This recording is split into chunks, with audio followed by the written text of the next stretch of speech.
Hey guys, welcome back to the JTO channel, and this is your player ratings video of Aston Villa 1, Chelsea 3. Obviously, I've just watched the highlights back, and obviously some of the things I said in the match review, I think I have to retract my statement on some of them. Obviously, I'm going to talk about mainly two incidents, Mason Mount and Mendy as well, and that's, so yeah, keep an eye out for that. But yeah, like, comment, subscribe, turn on those post notifications, and yeah, let's do this. Starting for the manager, Thomas Tuchel.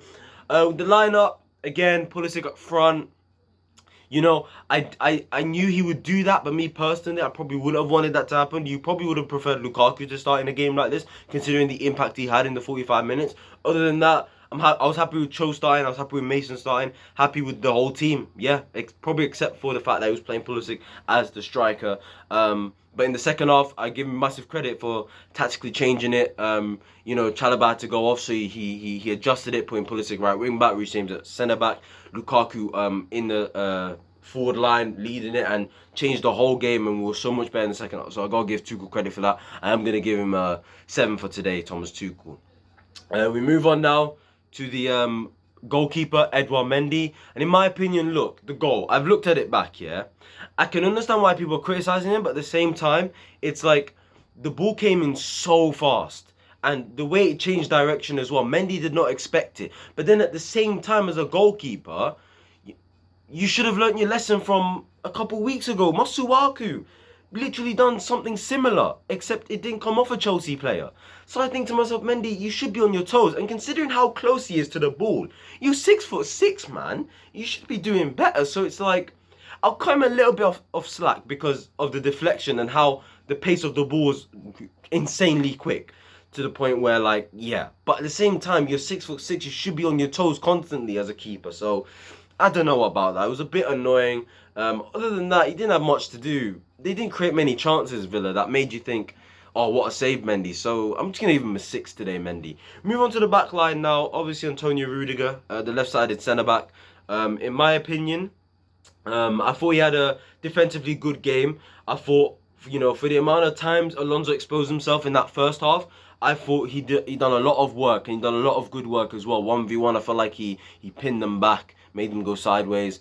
You know, gave him a couple blocks as well, gave him a couple interceptions when Villa tried to play it in between the lines. I really did like that. His passing today, I felt first half it was good. Second half, it felt like because of composure and a bit of panic, he just literally booted it away for the sake of it, which was a bit annoying. But other than that, I thought Rudiger was good today, defending well. I thought he handled Danny Ings today. I did not see Danny Ings today until Villa subbed him off. You know, at least I saw Watkins on the other side against Chalobah, but Danny Ings, what did he do today? I didn't really see him do much today. So yeah, for credit to Rudiger, I'm gonna give him a 7 for today. Thiago Silva in the middle, I'm going to give him an 8 today. Unbelievable. Obviously, he had to go off with a hamstring injury, but the guy is so good, man. He's so good. I mean, it's like, how many more times do I even have to say it? The guy is just unbelievable. Rolls Royce defender, as I always say, 8 out of 10, because, like, the passing today, the way he just kept on constantly, every time he received the ball, yeah, from when I was watching the game, because obviously I missed the first 21 minutes, you know, he just kept on finding Alonso down that left-hand side so many times. You know, finding Rhys James down the right-hand side too, like the passing. And then the way he had to cover for Chalobah today as well, who at times left themselves exposed. At times when the midfield left themselves exposed, like the back three had to do their job. And Thiago Silva today, just unbelievable, man. For somebody who's 37 years old, one of the best centre-backs, if not the best centre-back in the league, naturally gifted. So yeah, 8 out of 10 for him. Move on to Chalobah now. I'm going to give him a 6.5 Chalobah. I didn't think he was as good today. Because I felt like, you know, he made a lot of mistakes, but at the same time, he did recover for a lot of them as well. And I mean in terms of his awareness, his positioning, I felt like him and Rhys James today, the communication wasn't there today. And it felt like Watkins was just having joy down that side alongside Matty Cash. At the end of the day, that's where the first goal came from. You know, why is Matty Cash having that much space? Where's Rhys James? Why was Watkins getting in between the lines so easily? Where's Chalobah?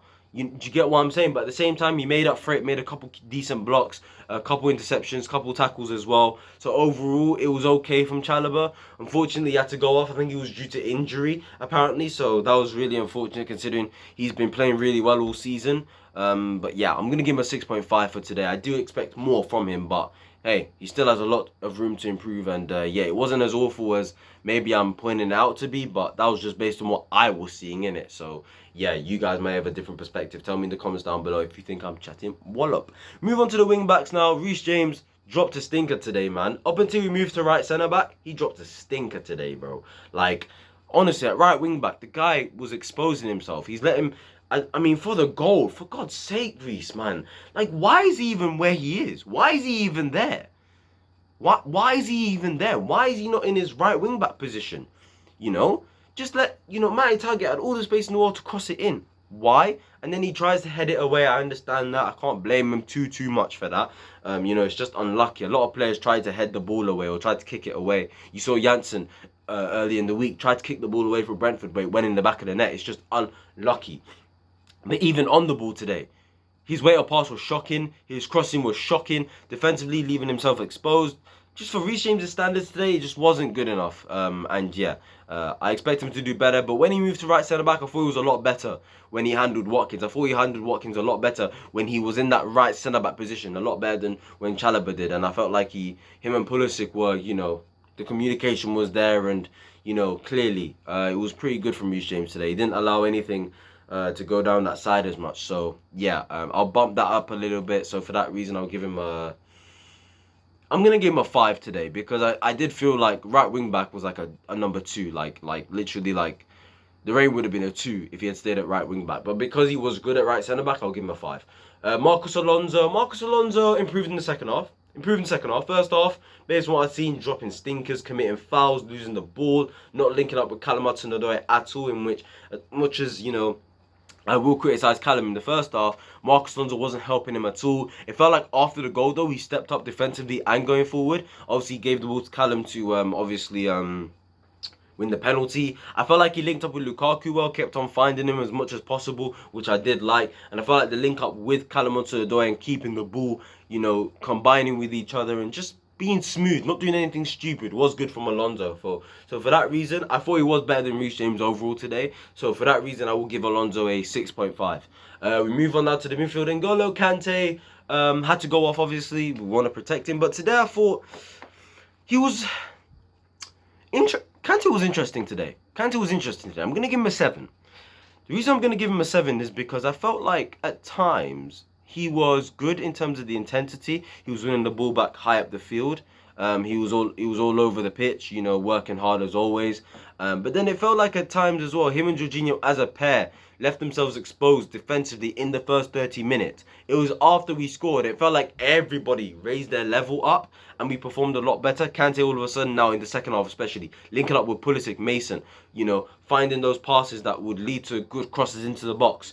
And then defensively doing his job as well, winning the ball back constantly. So that also bumps up his rating as well. So for that reason, yeah, I'm going to give him a 7. I did think overall, for somebody who isn't 100% fit and was probably one of our best players today, Kante, you know what? I'll give him an 8 actually. I'll give him an 8. Maybe I'm being too harsh on him. He was actually really good today. For somebody who isn't fully fit, he was really good today. So actually, I'm going to give him an 8. Jorginho gets an 8 as well. Really good today, man. Just tiki-taka, keeping the ball well, the communication, leading as a captain, finding those passes. He's the one that found the pass for Mason Mount, in which he should have scored Mason. He's keeping it ticking, keeping things moving constantly, telling players where to pass the ball, telling the players where to be, He's showing that he's really a natural born leader, and you can see it on the pitch. You can even see it by the way he takes the penalties, for goodness sake. I mean, look at the first one he scored. Under pressure. He's under pressure. It's like, this is it. And boy, he just slots it in nicely against Martinez, who is really good at saving penalties. So, yeah, I was a bit worried for the second one, to be fair, when I saw that Martinez nearly reached to it. But, yeah, he's got that mentality, man. He's so strong mentally. And we're so lucky to have him. And I don't want him to go anytime soon as well. So, yeah, Jorginho gets an 8 today. Moving on to the front three now. Starting off with Mason Mount. Didn't think Mason was good today. One thing I didn't like about Mount today was he doesn't create enough from the middle. He creates from wide areas, and I like that. But that's all you do. And I understand the overloads and stuff like that, interchanging between him, Pulisic in the second half, Kante, overloading, getting into each other's positions to cross the ball in, interchanging, stuff like that. That was good. But overall, not enough movement from me in that first half, especially even in the second half. I thought the passing, the creativity down the middle was not good enough either. And then you look at the chance he missed, he should have scored, but I can understand why he didn't pass it to Lukaku or Carla Muttenberg. If he had, it's most likely that the pass would have been blocked first of all, and second of all, the pass either would have been intercepted, or if he had got to Lukaku, Hudson-Odoi and they shot, they would most likely either have lost the ball or the shot would have been blocked. So I can understand why Mason even shot, but I can understand why Lukaku and Callum wanted the ball. Open goal, he should square it, you know what I'm saying? But yeah, I can't blame him for that too much. But other than that, he did work hard as always, defensively always solid, worked his socks off every time. So yeah, credit to Mason Mount in terms of that. But overall, I am going to give him a 6 for today. Carla Muttenberg, first half poor, didn't see enough movement. He kept on taking on players and it just wasn't working. He wasn't linking up with Alonso well. And like I said, after they scored, raised up their game, we pretty much equalised straight away with him winning the penalty. Well done to him on that. And the second half, he was absolutely cooking, fam. Taking players on, going past them, linking up with Alonso a lot better, linking up with Lukaku a lot better. What a ball in. He fizzed for Lukaku. I'll get to Lukaku in a minute, but what a flipping ball that was for him to put it away. And credit to Carla Muttenberg, he came back sort of with a bang. First 30 minutes poor from the whole team, I'd say, but yeah, 30 minutes onwards, absolutely brilliant. And he's the one that set him up for the counter-attack that won us the penalty as well. So overall, Callum, you done well, 7.5. Pulisic, first half, boy, it would have been like a 4 out of 10. And that would have not been his fault. But then the second half, 8. So overall, in the middle, I'm going to give him a 7. Even though that's not really in the middle. The middle is 5, but I don't want to give him a 5. Or, you know what, a 6.5. Because in the first half, you have got to take into account, he is not a striker, but he can't do anything a striker's supposed to do. He couldn't hold up the ball from a striker's position. You know, he couldn't link up the play from a striker's position. The only thing he was doing that was good was dropping deep to receive the ball. And I felt sorry for him because the guys are fizzing the ball into him from wide areas and crossing it into him as if he's going to win the header. It's like, that's not going to happen. The only way Pulisic's going to get on the end of a cross is if the defenders miss it and if he's in a good position for a tap-in. But that's not the case, and that wasn't the case in this game. That wasn't the case in the last game either. But then when he moved to right wing back, oh my god, the 1-2 he was playing with Kante and Mason Mount, the crosses he was putting in, the way he was arriving in the box late at times as well when they were crossing from the left hand side, bro. Like the way he was being infield, taking players on, dribbling as well. Really, really good, man. And that was positive from him. He looked a lot comfortable there than he did in the striker position. And for me, I'd rather he played at wing back than at striker.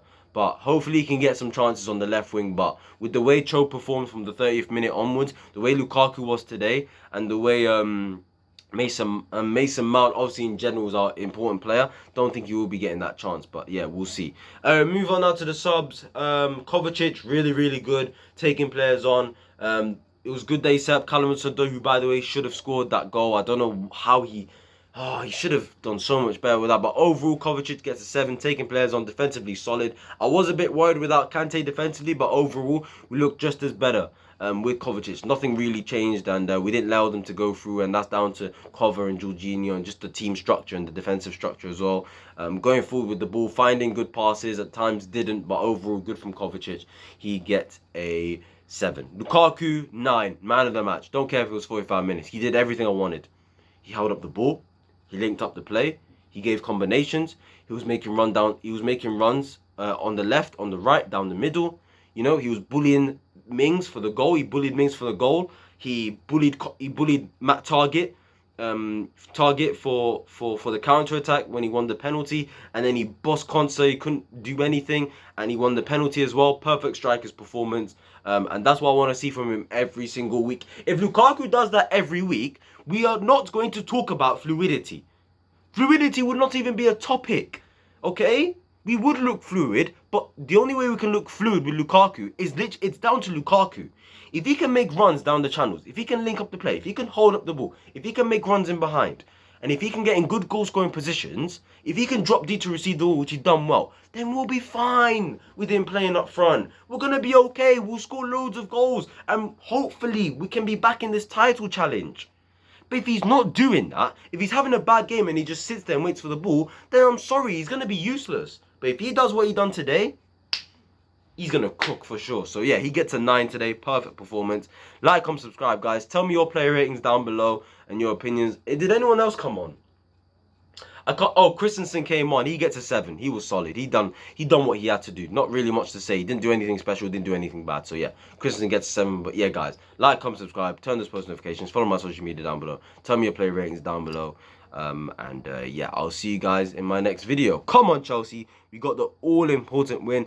And hopefully this is the beginning of a 10-game run of winning, of W's. I want to see W's. Greens all over the place. So yeah. Peace.